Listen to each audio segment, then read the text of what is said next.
Good morning student, আজ থেকে তোমাদের প্রথম ক্লাস শুরু হচ্ছে। তোমাদের কাছে আমার একটা প্রশ্ন আছে, তোমাদের ইংলিশ করা লাগে বেশি না বাংলা? ইয়েস স্যার, আমি বলবো। স্যার, আমাদের কাছে বাংলা বা ইংলিশ কোনোটাই করা লাগে না, কারণ স্যার আমরা মালে জল মিশিয়ে খাই স্যার।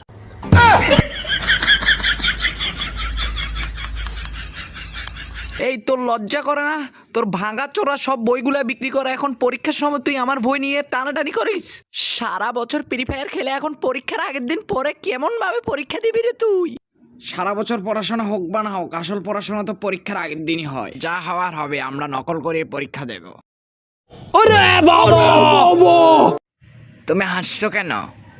আসলে স্যার, ছোটবেলা থেকে আমার ইচ্ছা আমি ইঞ্জিনিয়ারিং পড়বো। আজকে গাদাদের সাথে পড়তে বসে আমার খুব আনন্দ লাগতেছে স্যার। বলো, তুমি কি আবিষ্কার করেছো?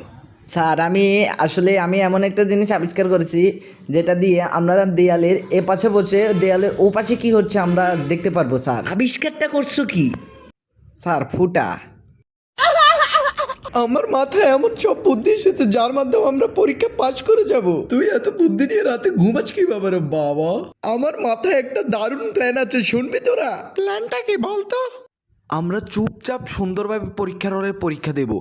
যখনই স্যার আমাদের সামনে আসবে আমরা তখনই ডুস করে একটা পাত দেব। পাদের গন্ধে স্যার রুম থেকে বেরিয়ে যাবে, তখনই আমরা নকল করা শুরু করে দেব। পাস করার জন্য কতই বা দরকার? প্রজেক্টের ওইখানে 15 আর নকল করে 20, টোটাল কত হলো? 30। হিসাবটা তো দেখি ভালোই করতে পারো। তারপর এইভাবে আমরা নকল করে পাস হয়ে যাব, তারপর তো পার্টি আর পার্টি।